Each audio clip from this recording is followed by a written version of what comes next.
Hello friends, मेरा नाम है Shahid Ansari and welcome back to my channel. आज जैसा कि आप लोग स्क्रीन पर देख रहे हैं, request for empanelment of startups as private training provider. जी हाँ, यूपीएसडीएम ने जो रिक्वेस्ट फॉर एम्पैनलमेंट निकाला है और ये बेसिकली जो निकाला है ये स्टार्टअप्स के लिए निकाला है, यानी जिन लोगों के पास एक्सपीरियंस नहीं होता है उन लोगों के लिए ये आरएफपी जो है वो निकाला हुआ है। तो आप देख लग सकते हैं यहाँ पर लिखा हुआ है इम्प्लीमेंटिंग उत्तर प्रदेश स्किल डेवलपमेंट प्रोग्राम। यूपीएसडीएम का स्किल डेवलपमेंट का जो प्रोग्राम है वो आपको एग्जीक्यूट करना है और इस चीज़ का ये आरएफपी इन्होंने निकाला हुआ है। पब्लिकेशन डेट आप यहाँ से देख सकते हैं, आपकी स्क्रीन पर है पब्लिकेशन डेट। यहाँ पर हमारे पास 22 जून है।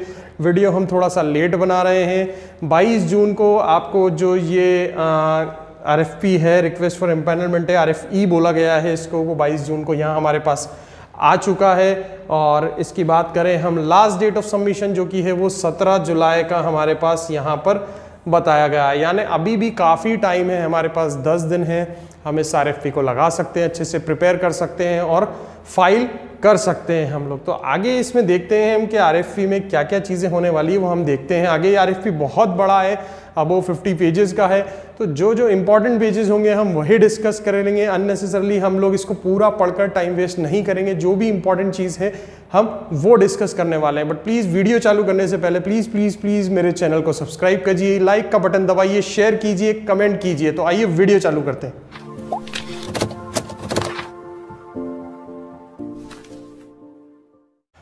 ठीक है दोस्तों, तो हम ये देखते हैं स्क्रीन पर हमारे पास पूरा जिस तरीके से नोटिस को इनवाइट किया गया है वो सारी चीज़ें यहाँ पर दी हुई हैं। यूपीएसडीएम में एक आरएफपी निकाला हुआ है और ये मैं आपको पहले भी बता चुका हूँ कि ये लास्ट डेट जो इसकी है वो 17 जुलाई है, जो कि यहाँ पर बताया गया है। इसके अलावा जो कॉस्ट है आरएफई की, यानी रिक्वेस्ट फॉर एम्पैनल की जो कॉस्ट है वो यहाँ पर आपको दिखाई गई है। आप इसको देख सकते हैं, 5,000 रुपये जो है, 5,000 रुपीज़ इसकी कॉस्ट रखी गई है। अगर आप भी आरएफई भरते हैं तो 5,000 रुपये आपको सबमिट कराने हैं। सबमिट किस पर कराने हैं वो यहाँ पर दिया हुआ है कि ये सबमिटेड ऑनलाइन होगा इन मिशंस अकाउंट, जो यूपीएसडीएम जो है उत्तर प्रदेश स्किल डेवलपमेंट मिशन, उसके अकाउंट में ये जो है 5,000 रुपीज़ जाना है। और ये यहाँ पर आप देख सकते हैं इसको, ये पूरा का पूरा यहाँ पर अकाउंट नंबर दिया हुआ है, नेम ऑफ अकाउंट, जो बैंक है, कौन सा अकाउंट नंबर है और आईएफएससी कोड। इसमें आपको यहाँ पर 5,000 रुपीज़ जो है वो सबमिट करवाने हैं। ठीक है, इसके आगे चलते हैं। हमने ये डॉक्यूमेंट देख लिया है, इसके आगे हम लोग चलते हैं कि इसमें क्या क्या दिया हुआ है। Commencement of work, commencement work है जो यहाँ पर बताया गया कि with in 30 days of signing off the agreement. जैसे ही अगर आपकी जो प्रोफाइल है वो सिलेक्ट हो जाती है और अगर यूपीएसडीएम आपसे एग्रीमेंट साइन करता है तो साइन के 30 दिन के अंदर आप लोगों को काम चालू करना पड़ेगा। इसमें ये लिखा हुआ है।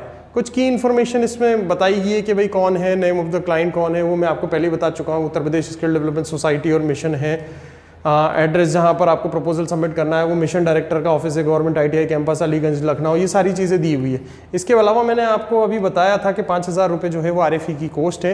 इसके अलावा अर्नेस्ट मनी डिपॉजिट, दो तरीके की चीज़ें होती है। अर्नेस्ट मनी डिपॉजिट यानी एक ऐसी मनी होती है जो रिफंडेबल होती है सभी जगह पर, और जो भी सबमिट होती है अगर आपका सक्सेसफुली एग्रीमेंट हो जाता है तो ये रिफंड हो जाती है। इस केस में हम देख लेते हैं, यहाँ पर जो ईएमडी जा रही है वो 50,000 रुपये की जा रही है। 50,000 रुपये आपको यूपीएसडीएम को देने रहेंगे। और यहाँ आरएफई कॉस्ट 5,000 रुपये का मैं आपको पहले भी बता चुका हूँ। तो अर्नेस्ट मनी डिपॉजिट है 50,000, जो एक एग्रीमेंट एग्जीक्यूट होने के बाद रिफंडेबल होती है।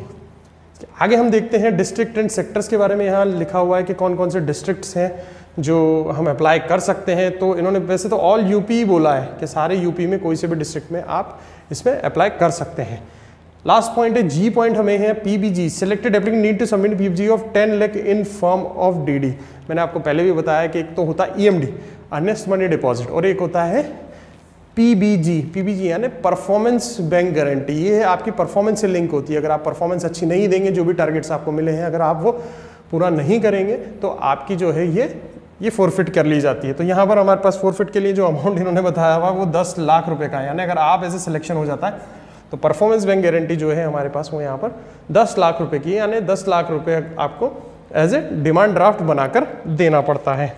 आगे हम लोग चलते हैं, इसमें देखते हैं आगे और क्या क्या चीज़ें। कुछ इंपॉर्टेंट पॉइंट्स यहाँ पर लिखे हुए हैं और इनको हम लोगों को एक बार पढ़ लेना चाहिए पूरा का पूरा। जो मतलब कोई भी अगर आपको क्वेरी है या कोई भी अगर आपको क्लैरिफिकेशन चाहिए तो उस चीज़ के लिए आप ये दिए गए एड्रेस पर, ये जो एड्रेस दिया हुआ है इस एड्रेस पर आप संपर्क कर सकते हैं और इस मोबाइल नंबर पर भी बात कर सकते हैं और इस ईमेल आईडी पर भी आप संपर्क कर सकते हैं। तो ये थी आपको किस तरीके से आप वहाँ पर यूपीएसडीएम में संपर्क कर सकते हैं चीज़ें। आगे हम बढ़ते हैं इसमें। देखिए मैं आरएफई में बहुत सारी चीज़ें इसमें दी हुई हैं, सारी चीज़ों को हम जो है डिस्कस नहीं करना है। ये कुछ डिस्क्रिप्शन दिया हुआ है, ये यूजलेस है चीज़ें, कुछ इंट्रोडक्शन दिया हुआ है, ये आप बाद में भी पढ़ सकते हैं।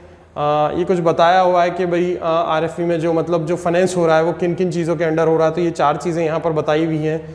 ये प्रपोजल जो फाइल करना है उस पार्ट पर जो है वो मतलब इम्पॉर्टेंट नहीं है, हम वही चीज़ यहाँ पर डिस्कस कर रहे हैं जो प्रपोजल पार्ट पर जो अच्छी हैं, जो हमें प्रपोजल फाइल करते टाइम इसमें काम आने वाली है। तो ये जो चीज़ें आपको सामने चल रही हैं ये यूजलेस है, इसमें कुछ बताया हुआ है। ये सारी चीज़ें हम जितनी भी आरएफपी हम देखते हैं उसमें सभी जो है वो मतलब कॉमन सी ही चीज़ें होती है। जैसे यहाँ पर बताया हुआ है प्रपोजल जो है वो अनेक्शर जो है इन अनेक्शर्स के जो है अकॉर्डिंग जो है वो फाइल करना है। तो ये सारी चीज़ें हैं। इसके अलावा हम देख लेते हैं कि इसमें मतलब ये सारी चीज़ें जो भी है वो सभी में होती है। जैसे सब कॉन्ट्रैक्टिंग या फ्रेंचाइजी जो है वो अलाउड नहीं होती है। अगर आप किसी को प्रोजेक्ट लेकर या अगर आप किसी को भी मतलब फ्रेंचाइजी दे देते हैं तो वो इस चीज़ में अलाउड नहीं है। अर्नेस्ट मनी का मैं आपको पहले भी बता चुका हूँ कि एक EMD जाएगा, वो in the form of bankers cheque जाएगा, डिमांड ड्राफ्ट जाएगा in the favour of yo Uttar Pradesh skill development society payable at Lucknow. ये आप इंपॉर्टेंट पॉइंट इस चीज़ को नोट कर सकते हैं कि जो आपकी EMD जानी है वो किसके नाम से जानी है। आगे हम लोग चलते हैं, रिफंड ऑफ EMT के क्लॉज बताए हुए हैं, वही है जो EMD जो रिफंड किस केस में होती है वो देख लेते हैं। EMD of unsuccessful applicant shall be refund with in 30 days of completion of employment process. However in case of successful applicant the latter may be requested for the refund of EMD only after the submission of the performance guarantee. यहाँ पर बताया गया है कि अगर आपका selection नहीं होता है या मतलब इसमें यूँ बताया गया है कि आपको ये 30 days के अंदर रिफंड हो जाएगा। अगर आपको मिलता नहीं है तो आपको ये 30 days के अंदर रिफंड हो जाएगा अर्नेस्ट मनी डिपॉजिट। और अगर आपको प्रोजेक्ट मिल जाता है तो आप जैसे ही परफॉर्मेंस बैंक गारंटी जमा कराएंगे तो आपको EMD जो है वो मिल जाएगा, है ना। बहुत सारे स्टेट स्किल्स मिशन में ये भी होता है कि वो उसको मैनेज भी कर लेते हैं, ठीक है। लेकिन यहाँ अमाउंट बहुत कम है और परफॉर्मेंस बैंक गारंटी का अमाउंट बहुत ज़्यादा है तो वो मैनेज नहीं हो पाएगी, इसलिए आप ये रिफंड जमा करवा सकते हैं जब आपको परफॉर्मेंस बैंक गारंटी आपको सबमिट करना होगा। आगे हम लोग चलते हैं, इसमें कुछ और भी पॉइंट्स इंपॉर्टेंट हैं जो मैं आपको इसमें बता देता हूं कि कुछ एलिजिबल ऑर्गेनाइजेशन की डेफिनेशन यहाँ पर दी हुई है। प्राइवेट लिमिटेड कंपनी होनी चाहिए, ये इस एक्ट में होना चाहिए, LLP होना चाहिए, ये सारी चीज़ें आप पढ़ सकते हैं कि आप एलिजिबल है या नहीं है। ये कुछ इंपॉर्टेंट पॉइंट्स है जहाँ पर फाइनेंशियल कैपेबिलिटी हम देख सकते हैं कि आपका फाइनेंशियल कैपेबिलिटी कितना है। फाइनेंशियल कैपेबिलिटी जो मांगा है इसमें should have turnover of minimum 25 lakhs in FY 2021-22 from the activity which the concern startup training provider is registered. जब से रजिस्टर्ड हुआ है तो हाँ उस आप लोगों का क्या है कि मतलब टर्नओवर जो है वो कम से कम 25 लाख होना चाहिए 21-22 में। अगर आपका टर्नओवर 21-22 लाख में 25 लाख है तो आप इसमें एलिजिबल हैं, अदरवाइज आप इसमें प्रोजेक्ट में जो है वो एलिजिबल नहीं है। आगे हम लोग चलते हैं, कुछ चीज़ें और देख लेते हैं इसमें। जैसे आपने अभी टर्नओवर के बारे में पढ़ ही लिया है और ये कुछ यहाँ पर एक टेबल दी हुई है, ये बहुत अच्छी टेबल है। इसमें आपको पूरा नज़र आ रहा है कि मतलब आप किस बेस पर क्वालिफाइड होने वाले हैं और किस बेस पर क्वालिफाइड नहीं होंगे। तो लीगल स्टेटस के बारे में बताया है, अगर आप किस कैटेगरी में आते हैं और उसके अलावा उनका स्कोर दिया हुआ है। मैक्सिमम स्कोर आप इसमें 12 कर सकते हैं। थोड़ा सा एक एग्जांपल ले लेते हैं, आपका जो मेन बिजनेस है अगर वो नॉन स्किलिंग नॉन एजुकेशनल है तो 2 पॉइंट्स है, नॉन स्किलिंग और एजुकेशनल स्टडी तो 5 है, स्किलिंग नॉन एजुकेशनल है तो 10 है, स्किलिंग एंड एजुकेशनल दोनों है तो 12 पॉइंट है। तो इस तरीके से आप ये पूरी टेबल एक बार देख सकते हैं आप कौन से उसमें लायक कर रहे हैं और किस तरीके से आपको ये जो पूरा स्कोर दिया हुआ है ये आप कौन से स्कोर में आ रहे हैं। सपोज करें एक थोड़ा सा हम ये भी देख लेते हैं, जैसे कि इसको हम ऊपर करते हैं, आपको कितना एक्सपीरियंस है जैसे इसमें देख लेते हैं। जैसे यहाँ लिखा हुआ है number of years of experience in the skill development, ठीक है। अगर आपको 2 साल का एक्सपीरियंस है तो 2 पॉइंट मिल गए, 2 से 3 साल का है तो 3 पॉइंट मिल गए, 3 से 5 साल का है तो 4 पॉइंट मिल गए, 5 साल से ज़्यादा का तो 5 पॉइंट मिल गए। तो इसी तरीके से आपको अपनी जो प्रोफाइल है वो इवेल्युएट करनी है और देखना है कि आपके कितने मार्क्स आ रहे हैं। अगर ज़्यादा अच्छे मार्क्स आ रहे हैं तो आपको ये प्रोजेक्ट जो है ज़रूर फाइल करना चाहिए, छोड़ना नहीं चाहिए अगर आप भी स्टार्टअप कर रहे हैं तो, ठीक है। इसके अलावा कुछ टर्नओवर के भी मार्क्स दिए हुए मैं आपको पहले भी बता चुका हूँ। 25 लाख तो एलिजिबिलिटी है, इन्होंने बता दिया है। यहाँ 25 लाख से 35 लाख का है तो 4 पॉइंट है, इससे ज़्यादा है तो ये है, और मोर देन 50 लाख है तो 10 पॉइंट है। मैंने आपको बता दिया 25 लाख जो है वो एक एलिजिबिलिटी। 25 लाख से अगर आपका कम टर्नओवर है तो आप इस प्रोजेक्ट को फाइल नहीं कर सकते हैं। इसके अलावा हम आगे चीज़ें चलते हैं, किस तरीके से पैनल्ट होगा, साइनिंग ऑफ एग्रीमेंट ये आपको पढ़ लेना चाहिए। परफॉर्मेंस बैंक गारंटी के बारे में आपको पढ़ लेना चाहिए। अगर आप डिमांड करते हैं 250 के टारगेट, तो 250 के टारगेट के अंदर 10 लाख का आपको जो है परफॉर्मेंस बैंक गारंटी यहाँ पर देना होगा। इसके अलावा हम आगे चलते हैं, कुछ और इम्पॉर्टेंट पॉइंट्स हैं जो हम पढ़ लेते हैं। ये मोबिलाइजेशन, प्री काउंसलिंग, रजिस्ट्रेशन, ये सभी जितनी भी RFP आती है सब में इक्वली ही होता है, तो इतना इसको मतलब अभी डिस्कस करने का ज़रूरत नहीं है। कुछ फैसिलिटीज़ के बारे में बोला हुआ है, सेपरेट वॉशरूम्स होना चाहिए, CCTV monitoring equipment, power backup, pure drinking water, labs, classroom, ये सारी चीज़ें वैसे भी हम ट्रेनिंग सेंटर सेटअप करते हैं तो ये वहाँ पर ज़रूरत पड़ती ही है। प्लेसमेंट ऑफ कैंडिडेट के बारे में बताया, प्लेसमेंट हमें करवाने पड़ते हैं, उसकी मॉनिटरिंग भी करनी पड़ती है, पोस्ट प्लेसमेंट का भी यहाँ पर क्लॉज है। इसके अलावा हम आगे चलते हैं, सिलेक्शन ऑफ डिस्ट्रिक्ट्स का भी बारे में बताया हुआ है, आप डिस्ट्रिक्ट किस तरीके से सिलेक्ट करें। ये मैं प्रीवियस वीडियोस में भी आपको बहुत सारी चीज़ें बता चुका हूँ। असेसमेंट एंड सर्टिफिकेशन SSC के थ्रू करवाना है, प्लेसमेंट क्राइटेरिया एंड पेमेंट्स की बात हम यहाँ पर करने वाले हैं, है ना। तो ये है एक मेन इंपॉर्टेंट टेबल जिसे हमें डिस्कस करना चाहिए। हाँ, तो यहाँ पर है प्लेसमेंट अचीवमेंट। अगर आप 70% प्लेसमेंट अचीव करते हैं तो आपको full tranche installment link to placement pay out, है ना, यानी आपको पूरा का पूरा पैसा मिल जाता है। 70% अगर आपने प्लेसमेंट करवा दिया है, पूरा पैसा मिलेगा आपको। अगर आप 40 से 70 ही प्लेसमेंट करवा सकते हैं, अगर आपने प्लेसमेंट कम करवाए तो आपको प्रो डाटा बेसिस पर ही, यानी जितना प्लेसमेंट हुआ उसके बेसिस पर ही आपको पेमेंट किया जाएगा। प्लेसमेंट कम हुआ है तो कम पेमेंट मिलेगा आपको, ठीक है। अगर बिलो 40% आपका प्लेसमेंट है तो भाई सब कुछ भी नहीं बना जाएगा, नील है पेमेंट, जीरो हो गया आपको, मतलब कुछ भी पेमेंट नहीं मिलेगा उसमें, ठीक है। आगे चलते हैं, तो ये था प्लेसमेंट का। इसके अलावा आगे हम चलते हैं, कुछ और चीज़ें देख लेते हैं। यहाँ पर ट्रैकिंग है, प्लेसमेंट कैंडिडेट्स के लिए ट्रैकिंग होती है, ठीक है। वो ट्रैकिंग हमें करना पड़ता है, 12 मंथ्स का पीरियड का ट्रैकिंग हमें देना है। इसके अलावा बहुत इंपॉर्टेंट पॉइंट है, ये 27 नंबर का जो पॉइंट है हम देख लेते हैं। ये 27 नंबर का पॉइंट है, training cost and incentives. Training जो भी आप करवा रहे हैं बच्चों की, उसमें आपको कितना पैसा मिलने वाला है उस चीज़ के बारे में आप देख लीजिए। यहाँ पर आपको लिख रहा है 49 रुपीज़ पर आवर, ठीक है। जो भी कैटेगरी 1 के कोर्सेज होते हैं, कैटेगरी 1 के कोर्सेज के लिए आपको यहाँ पर 49 रुपीज़ मिल रहा है। कैटेगरी 2 के कोर्सेज के लिए आपको यहाँ पर 42 रुपीज़ मिल रहे हैं, और कैटेगरी 3 के कोर्सेज के लिए आपको यहाँ पर 35 रुपीज़ मिल रहे हैं। अब देखिए इनकी कैलकुलेशन आपको कैसे करनी है, मैं प्रीवियस वीडियोज़ में ही बता चुका हूँ। सपोज करते हैं आप कोई 400 घंटे का आप कोई कोर्स करा रहे हैं, तो आपको क्या करना है, 400 इंटू 49, 400 इंटू 49, और जो भी आपके पास यहाँ पर आ रहा है वो एक बच्चे की 1 कैंडिडेट का अमाउंट है, ठीक है। समझ में आती है इतनी बात। 49 इंटू 400, सपोज करें ये ड्यूरेशन है, 400 इज द ड्यूरेशन, ठीक है। 400 घंटे का अगर कोई कोर्स चलाते हैं और कैटेगरी 1 का चलाते हैं आप, तो 49 रुपीज़ आपको इससे मल्टीप्लाई करेंगे तो आपको 1 कैंडिडेट की जो कॉस्ट मिल जाएगी, जो आपको गवर्नमेंट से मिलने वाली है। तो ये कॉस्ट कैटेगरी है जो आपको यहाँ पर बताई गई है। इसके अलावा अगर आप जो है रेजिडेंशियल के चलाते हैं, जहाँ लिखा हुआ है इन case of offshore residential training, अगर आप रेजिडेंशियल ट्रेनिंग चलाते हैं तो रेजिडेंशियल ट्रेनिंग में एक्स कैटेगरीज की जो सिटी है उसमें 375, वाई में 315, जेड कैटेगरी में 250, रूरल एरिया में 220। ये पर डे आपको एज बेस्ड अटेंडेंस बेस पर आपको ये चार्जेस मिलने वाले हैं। तो ये रेजिडेंशियल के रेट्स रहेंगे जो आपको मिलने वाले हैं। पेज नंबर 21 पर मार्क कर लीजिएगा इनको। इसके आगे हम करते हैं उत्तर प्रदेश की जो वाई कैटेगरी में जो डिस्ट्रिक्ट्स आती हैं वो यहाँ पर मेंशन है। आप इन सब में से वाई कैटेगरी में से डिस्ट्रिक्ट सेलेक्ट कर सकते हैं ताकि अच्छा से आपका पेमेंट बन सके। पेमेंट टर्म्स ये भी बहुत इंपॉर्टेंट टेबल है हमारे पास, जो 7.1 जो यहाँ पर दी हुई है वो एक इंपॉर्टेंट टेबल है, बहुत मार्क कर लीजिए इसको भी। पहला इंस्टॉलमेंट जो आपको मिलने वाला है वो है 30%, दूसरा 40%, तीसरा है 30%। अब आइए जान लेते हैं कि ये कब कब आपको मिलने वाले हैं।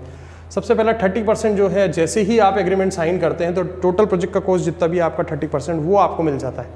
40% हम देख लेते हैं, 40% जो है on completion of successful certification. जैसे ही आप सर्टिफिकेशन कंप्लीट कर लेते हो तो आपको यहाँ पर 40% भी मिल जाता है। 70% आपको तब मिलता है जब मतलब रिमेनिंग जो है 30%, 70% आपको मिल गया है, इन दोनों को मिला के आपका 70% हो गया है, 30% रिमेनिंग है। अगर आप 70% प्लेसमेंट करवा देते हैं आपके बच्चों को तो ये रिमेनिंग 30% भी मिल जाता है, यानी आपको पूरा 100% पेमेंट इसमें मिल जाता है। ठीक है, तो जैसा कि मैंने आपको बताया कि अगर 70% प्लेसमेंट अगर आपका बच्चा अचीव कर लेता है तो आपको 100% इसमें पेमेंट मिल जाता है। तो आइए आगे चलते हैं, कुछ और भी इंपॉर्टेंट टेबल्स हैं वो डिस्कस कर लेते हैं। इसके बाद ये परफॉर्मेंस मैट्रिक्स है। परफॉर्मेंस मैट्रिक्स में आपको एनुअल ट्रेनिंग टारगेट्स यानी 500 जो है आपको एनुअल ट्रेनिंग टारगेट्स यहाँ पर मिलने वाला है। टारगेट फॉर प्लेसमेंट जो होगा वो 300 होगा। Trained pass assessment 300, placed candidates 150, percentage achieve 60, percentage achieve 50%। तो इस तरीके का आपका जो ट्रेनिंग का मैट्रिक्स होता है, तो ये एक अच्छी परफॉर्मेंस है और आपको दोबारा यूपीएसडीएम टारगेट देने का सोच सकते हैं। यानी कि आपका यहाँ पर प्लेसमेंट भी 70% हो रहा है और ट्रेंड और पास्ड असेसमेंट जो है वो भी 70% हो रहा है। तो इस तरीके से आप देख लीजिए, ये आपकी परफॉर्मेंस मैट्रिक्स होना चाहिए, तभी सिचुएशंस जो हैं वो ईजी आगे बढ़ती हैं। आगे हम देखते हैं इसमें कि किस तरीके से जो है डी इम्पैनलमेंट का लिखा है। एक आप इम्पैनल्ड हो जाते हैं और एक डी इम्पैनल्ड, यानी आप एग्रीमेंट कैसे ख़त्म होता है वो यहाँ पर कुछ परफॉर्मेंस दी हुई है कि अगर आप जो स्कोर है वो 41 to 60 से आता है तो नीड इम्प्रूवमेंट है, और लेस देन 40 अगर आपका रहता है तो पुअर इसमें आप आ जाते हैं, और इस केस में आपको जो है दोबारा टारगेट नहीं मिलते हैं। आगे हम देख लेते हैं इसमें अब आरएफपी जो है इसमें कुछ एज सच इतना कुछ है नहीं इसमें, और लास्ट में सिर्फ जो आपके जो एनेक्शर्स होते हैं जो हमें लगाने होते हैं, वो एनेक्शर इसमें बिल्कुल आरएफपी के हम लास्ट में जाएंगे तो वो जो एनेक्शर्स हैं वो हमें बिल्कुल लास्ट में यहाँ पर मिल जाएंगे। ये एनेक्शर्स यहाँ से चालू हो जाते हैं। ये एनेक्शर है लिस्ट ऑफ सेक्टर्स जितनी भी हैं, यानी जितने भी सेक्टर्स में कोर्सेज हैं वो यहाँ पर लिखे हुए हैं। आप देख सकते हैं कौन कौन से कोर्सेज में जो है कौन कौन से सेक्टर्स में कौन कौन से कितने कितने कोर्सेज अवेलेबल है, उसके अकॉर्डिंग आप इसमें फाइल कर सकते हैं। इसके बाद हम देखते हैं जो भी एनेक्स्चर हैं वो यहाँ से आ जाते हैं। ये आप देख लीजिए, इसको देख सकते हैं, ये एनेक्स्चर्स चालू हो चुके हैं। यहाँ पर जैसे ही प्रपोजल सबमिशन आपको करना है उसके अकॉर्डिंग यहाँ पर फॉर्मेट्स आ चुके हैं। ये देख लीजिए, ये है प्रपोजल, ये कवर लेटर है। इनका आपको बस कुछ नहीं करना है, इन सारे फॉर्मेट्स को आपको भरना है, अपने लेटर हेड पर लगाना है और इसको सील साइन करके यहाँ पर भेज देना है। तो बस ये सारे के सारे आप फॉर्मेट्स देख सकते हैं। ये पावर ऑफ अटर्नी जो भी साइनिंग आपकी अथॉरिटी है उसके लिए है। यहाँ पर आपके जो पूरा पैरामीटर है, ऑर्गेनाइजेशन डिटेल्स आ जाएगी इस वाले एपिसोड में। इसमें आपको एलिजिबिलिटी रिलेटेड इन्फॉर्मेशन आपको देनी है, जैसे ऑर्गेनाइजेशन टाइप क्या है, कौन से उसको पेज नंबर पे आपने अटैच किया है, ये सारी इन्फॉर्मेशन, रजिस्ट्रेशन डिटेल्स की इन्फॉर्मेशन यहाँ पर आ जाएगी। इसके अलावा जो है आप इसमें सारे सॉर्टेड डॉक्यूमेंट्स जो हैं कि आपके क्या क्या अप्लाई कर रहे हैं वो सारे आपको लगाने रहेंगे। फाइनेंशियल कैपेबिलिटी बतानी है, कितना टर्नओवर है, पूरा का पूरा सीए से सर्टिफाइड कराना रहेगा इसको। ये सीए का सर्टिफिकेट आपको यहाँ दिया हुआ है, किस तरीके से सील साइन करवाना है उसको आपको, ठीक है। फ्यूचर प्लेसमेंट जो है लेटर हेड पर रिकरिंग ऑर्गेनाइजेशन, मतलब आपको कैपेबिलिटी बतानी है, यानी आपके पास कितने कितने मतलब प्लेसमेंट टाइप है और आप कितने प्लेसमेंट जो है फ्यूचर में कर सकते हैं उसको यहाँ पर बताना है। ये सारी की सारी आपको लिस्ट ऑफ डॉक्यूमेंट्स दी हुई है यहाँ पर, इसका भी आप स्क्रीनशॉट ले सकते हैं। यहाँ पर आपको कितना डॉक्यूमेंट्स लगाना है उसका पूरा एक यहाँ पर अच्छे से चेकलिस्ट बनाया हुआ है। ये सेंड करने से पहले आप ये चेकलिस्ट फॉलो कर सकते हैं, ठीक है। तो आई थिंक ये पूरा हो चुका है। हाँ, और बहुत सारे फॉर्मेट्स हैं, इन फॉर्मेट्स को आप अच्छी तरीके से एक बार देख सकते हैं और इनके बारे में आप अच्छे से समझ सकते हैं और रिसर्च करके लगा सकते हैं। अभी 10 दिन है, इतना ज़्यादा लेट नहीं हुए हैं, आप ये प्रोजेक्ट लगा सकते हैं। कोई भी दिक्कत आए तो कमेंट कर सकते हैं, वीडियो पसंद आया तो प्लीज़ लाइक कर सकते हैं। अगर आप ये प्रोजेक्ट के बारे में और दूसरों को बताना चाहते हैं तो प्लीज़ इसे आप अपने व्हाट्सएप ग्रुप पर शेयर भी कर सकते हैं, फेसबुक ग्रुप पर शेयर भी कर सकते हैं, ताकि और जितने भी आपके फ्रेंड्स और रिलेटिव्स हैं जो ये प्रोजेक्ट लगाना चाहते हैं या उनको जानकारी नहीं है तो वो ये प्रोजेक्ट लगा सकते हैं।